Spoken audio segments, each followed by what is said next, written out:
ಗಂಡ ವಿದೇಶಕ್ಕೆ ಹೋದ ನಂತರ ಪ್ರಿಯಾ ಜೀವನದಲ್ಲಿ ಏನೋ ಬದಲಾಗಕ್ಕೆ ಶುರುವಾಯಿತು.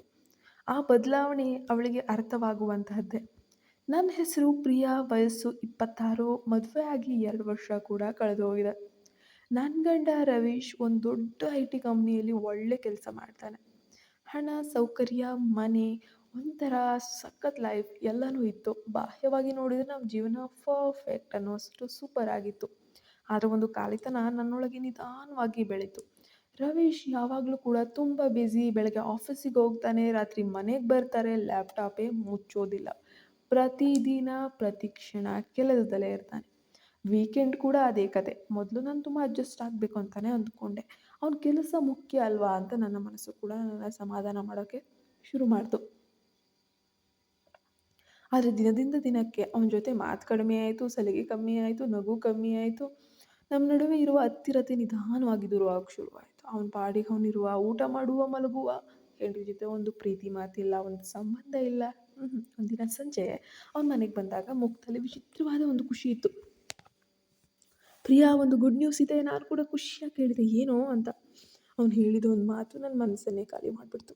ನಾನು 3 ತಿಂಗಳು USA ಗೆ ಹೋಗ್ತಾ ಇದ್ದೀನಿ ಅಂತ. ಒಂದು ಕ್ಷಣ ನಾನು ನಿಶ್ಚಲವಾಗಿಬಿಟ್ಟೆ. ನಗು ಬರಬೇಕಾ, ಖುಷಿ ಆಗಬೇಕಾ, ಅದರ ಒಳಗೆ ಏನೋ ಹೊಡೆದಂಗೆ ಆಗೋಯ್ತು.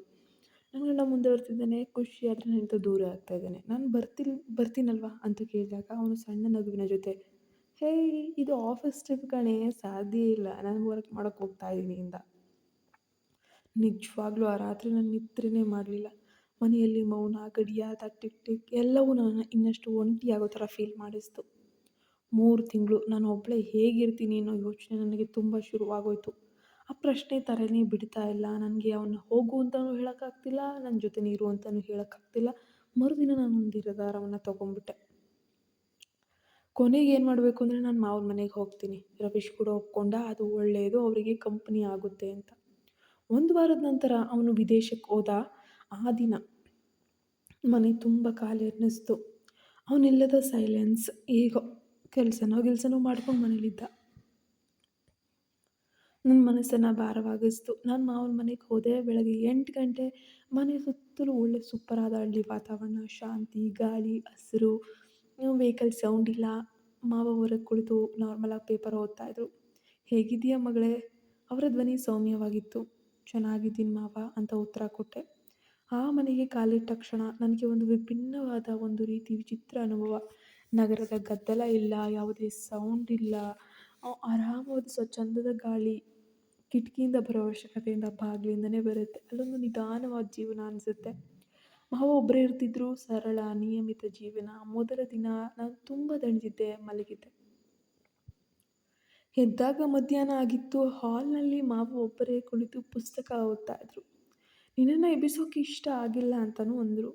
ಆ ಮಾತು ಕೇಳಿ ನನ್ನೊಳಗೆ ಏನೋ ಕುದೀತು. ಯಾರಾದರೂ ನನ್ನ ಬಗ್ಗೆ ಯೋಚಿಸಿದಂತಹ ಅನುಭವ. ಇವತ್ತುವರೆಗೂ ನನ್ನ ಗಂಡ ಕೂಡ ಇಷ್ಟು ಪ್ರೀತಿಯಾಗಿ ಒಂದು ಮಾತನ್ನು ನನಗೆ ಈ ರೀತಿ ಹಂಚ್ಕೊಂಡಿರಲಿಲ್ಲ.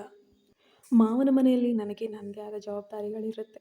ಹಾಗಾಗಿ ನಾನು ಬಹಳ ದಿನಗಳ ನಂತರ ಮಧ್ಯಾಹ್ನದ ಹೊತ್ತು ನಾನು ಕಿಚನ್ಗೆ ಹೋದೆ, ಅಡುಗೆ ಮಾಡೋಣ ಅಂತ ಹೇಳಿ.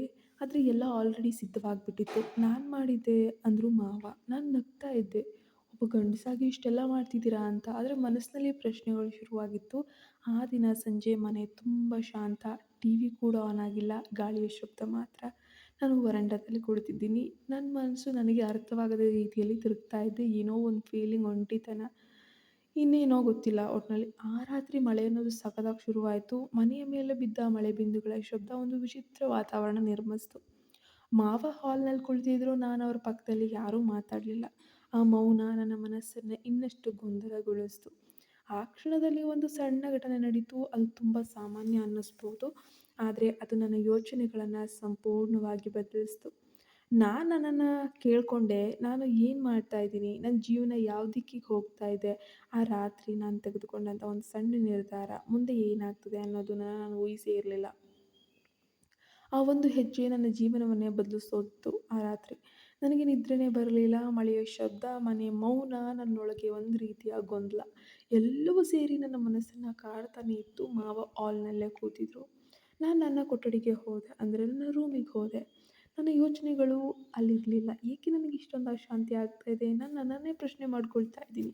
ಮರುದಿನ ಬೆಳಗ್ಗೆ ಮಳೆ ನಿಂತಿತ್ತು, ಹೊಸ ಗಾಳಿ, ಹೊಸ ದಿನ. ನಾನು ನನ್ನನ್ನ ಕಾಮ್ ಮಾಡ್ಕೊಳ್ಳೋಕೆ ಪ್ರಯತ್ನಿಸಿದೆ.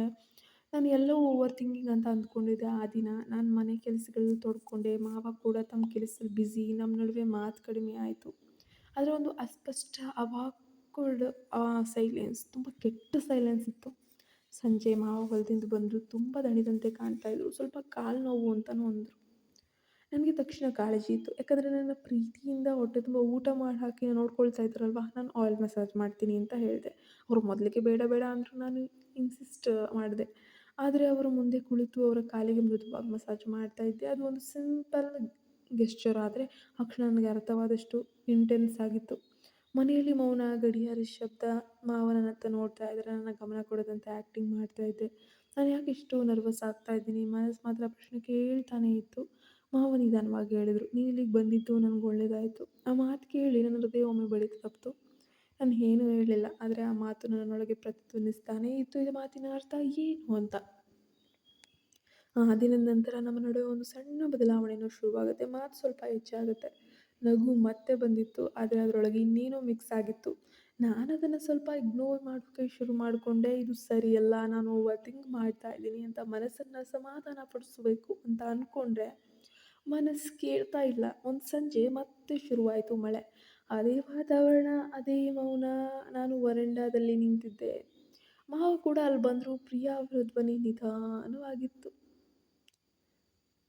ನಾನು ತಿರುಗಿ ನೋಡಿದೆ. ಅವರ ಕಣ್ಣುಗಳಲ್ಲಿ ನಾನು ನೋಡಬಾರ್ದು ಅನ್ನೋ ಒಂದು ಭಾವನೆ ಆ್ಯಕ್ಚುಲಿ ಕಾಣ್ತಿತ್ತು. ಆ ಕ್ಷಣ ನನಗೆ 2 ಬಾರಿ ಕಾಣಿಸ್ತು. ಒಂದು ಎಲ್ಲವನ್ನು ಇಗ್ನೋರ್ ಮಾಡಿ ಹಿಂದೆ ಹೋಗೋದು, ಇನ್ನೊಂದು ಮುಂದೆ ಹೋಗೋದು. ನನ್ನ ಉಸಿರು ಗಟ್ಟಿಯಾಯಿತು. ಮನಸ್ಸು ಜೋರಾಗಿ ತಡಬಡಿಸ್ತಾ ಇತ್ತು. ನಾನು ಏನು ಮಾಡಬೇಕು? ಆ ಪ್ರಶ್ನೆ ಮತ್ತೆ ಅದೇ ಕ್ಷಣದಲ್ಲಿ. ನಾನು ಒಂದು ನಿರ್ಧಾರ ತೊಗೊಂಡೆ. ಆ ನಿರ್ಧಾರ ಸರಿ ಇತ್ತಾ ತಪ್ಪಿತ್ತಾ ನನಗೇನೇ ನಿಜವಾಗ್ಲೂ ಗೊತ್ತಿಲ್ಲ. ಫುಲ್ ಕನ್ಫ್ಯೂಷಿಂಗ್ ಸ್ಟೇಟಲ್ಲಿದ್ದೀನಿ. ಆದರೆ ಅದು ನನ್ನ ಜೀವನದ ದೊಡ್ಡ ಟರ್ನಿಂಗ್ ಪಾಯಿಂಟ್ ಕೂಡ ಆಯಿತು.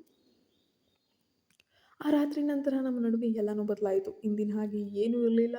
ನಾನು ಕನ್ನಡಿಯಲ್ಲಿ ನನ್ನನ್ನೇ ನೋಡಿಕೊಂಡಾಗ ನನಗೆ ನನ್ನದೇ ಪರಿಚಯವಾಗ್ತಾ ಇರಲಿಲ್ಲ. ನಾನು ಇದೇನು ಆ ನಿರ್ಧಾರ ನನ್ನ ಜೀವನವನ್ನು ಯಾವ ದಿಕ್ಕಿಗೆ ಕೊಂಡೊಯ್ತು ಗೊತ್ತಾ? ಆ ರಾತ್ರಿ ನಂತರ ನನ್ನ ಜೀವನ ಅಳೆಯದಂತಿರಲಿಲ್ಲ. ಮನೆಯ ವಾತಾವರಣವೇ ಬದಲಾಗಿತ್ತು. ಮಾತು, ನೋಟ ಎಲ್ಲವೂ ಬೇರೆ ಇತ್ತು. ಮೊದಲ ದಿನ ನಾನು ತುಂಬ ಗೊಂದಲದಲ್ಲಿದ್ದೆ. ನಾನು ಸರಿಯಾಗಿ ಮಾಡ್ತಾ ಇದ್ದೀನಾ? ಇದು ತಪ್ಪಾ? ಮನಸ್ಸು ನನಗೆ ಪ್ರಶ್ನೆ ಮಾಡ್ತಾನೇ ಇತ್ತು. ಆದರೆ ಹೃದಯ ಮೌನವಾಗಿತ್ತು. ಮಾವ ಕೂಡ ಬದಲಾಗಿದ್ದರು. ಅವರು ನನಗೆ ಹೆಚ್ಚು ಗಮನ ಕೊಡ್ತಾಯಿದ್ರು. ಒಟ್ಟಿಗೆ ಊಟ, ಒಟ್ಟಿಗೆ ಮಾತು, ಚಿಲ್ ಮಾಡೋದು. ಆದರೆ ಈ ಎಲ್ಲದರ ಹಿಂದೆ ಒಂದು ಮೌನ ಒಪ್ಪಂದ ಇದ್ದಂಗಿತ್ತು. ಆ ದಿನಗಳು ಹೀಗೆ ಸಾಗ್ತಾಯಿದ್ವು. ಹೊರಗೆ ನೋಡಿದರೆ ಎಲ್ಲವೂ ನಾರ್ಮಲ್, ಆದರೆ ಒಳಗೆ ನಾನು ಬದಲಾಗ್ತಾ ಹೋಗ್ತಿದ್ದೆ. ಒಂದಿನ ರವೀಶ್ ಕಾಲ್ ಕೂಡ ಮಾಡಿದ್ದ. "ಹೇಗಿದೆಯಾ ಪ್ರಿಯಾ?" ಅವನ ಧ್ವನಿ ಕೇಳಿದ ಕ್ಷಣ ನನ್ನ ಕಣ್ಣು ತುಂಬು ಬಂತು. "ಚೆನ್ನಾಗಿದ್ದೀನಿ" ಅಂತಲೇ ಹೇಳಿದೆ. ಆದರೆ ನನ್ನ ಒಳಗಿನ ಸತ್ಯ ಬೇರೆಯೇ ಆಗಿತ್ತು. ಅವನು ಹೇಳಿದ, "ಇನ್ನು 10 ದಿನದಲ್ಲಿ ನಾನು ಬರ್ತಾ ಇದ್ದೀನಿ" ಅಂತ. ಯಾಕೋ ಗೊತ್ತಿಲ್ಲ, ಆ ಮಾತು ಕೇಳಿದ ತಕ್ಷಣ ಖುಷಿ ಆಗಬೇಕಿತ್ತೇನೋ, ಆದರೆ ನನ್ನ ಹೃದಯ ತಡಬಡಿಸ್ತು, ಭಯಪಡ್ತು. ಇನ್ನೂ 10 ದಿನ. ಅದರ ನಂತರ ನನ್ನ ಜೀವನ ಯಾವ ದಿಕ್ಕಿಗೆ ಹೋಗುತ್ತೆ? ಆ ದಿನ ರಾತ್ರಿ ನಾನು ಮಲಗಲೇ ಇಲ್ಲ. ಒಂದು ಕಡೆ ಗಿಲ್ಟ್, ಇನ್ನೊಂದು ಕಡೆ ಅಟ್ಯಾಚ್ಮೆಂಟ್. ನಾನು ಇಬ್ಬರ ನಡುವೆ ಸಿಲುಕಾಕೊಂಡಿದ್ದೆ. ಮರುದಿನ ನಾನು ಒಂದು ನಿರ್ಧಾರವನ್ನು ತೆಗೆದುಕೊಂಡೆ. ಈ ಬಾರಿ ನಿಜವಾದ ನಿರ್ಧಾರ ತಗೊಂಡೆ. ನನ್ನ ಮಾವನ ಮುಂದೆ ನಿಂತೆ ನನಗೆ ಮಾತಾಡಬೇಕು ಅಂತಲೂ ಹೇಳಿದ್ದೆ. ಅವರು ನನ್ನ ಹತ್ರ ನೋಡಿದ್ರು, ಇದು ಮುಂದುವರಿಯೋಕ್ಕೆ ಸಾಧ್ಯ ಇಲ್ಲ ಅಂತ. ಆ ಮಾತು ಹೇಳೋಕ್ಕೆ ನನಗೆ ತುಂಬ ಕಷ್ಟ ಆಯಿತು. ಮಾವ ಕೆಲವು ಕ್ಷಣ ಮೌನ, ಆಮೇಲೆ ನಿಧಾನವಾಗಿ ಹೇಳಿದರು, "ನನಗೆ ಗೊತ್ತು." ಆ ಉತ್ತರ ಕೇಳಿ ನನಗೆ ಒಳಗೆ ಏನೋ ಹೊಡೆದಂಗಾಯಿತು. "ನೀನು ಹಿಂತಿರುಗಬೇಕು ನಿನ್ನ ಜೀವನಕ್ಕೆ" ಅಂತ ಅವ್ರು ಹೇಳಿದರು. ಆ ಕ್ಷಣ ನನಗೆ ಅವರ ಬಗ್ಗೆ ಇನ್ನಷ್ಟು ಗೌರವ ಮೂಡಿತು. ನಿಜವಾಗ್ಲೂ ಆ ಕ್ಷಣ ತುಂಬ ಈಸಿಯಾಗಿ ಏನಿರಲಿಲ್ಲ, ಆದರೆ ಅದು ಸರಿಯಾದ ನಿರ್ಧಾರ. ಕೆಲವು ದಿನಗಳ ನಂತರ ರವೀಶ್ ಕೂಡ ಮನೆಗೆ ಬಂದ. ಅವನನ್ನು ನೋಡಿದ ಕ್ಷಣ ನಗುತ್ತಾನೆ ಹತ್ತಿರ ಬಂದು, "ನಿನ್ನನ್ನು ತುಂಬ ಮಿಸ್ ಮಾಡಿದೆ" ಅಂತಲೂ ಕೂಡ ಹೇಳ್ತಾನೆ.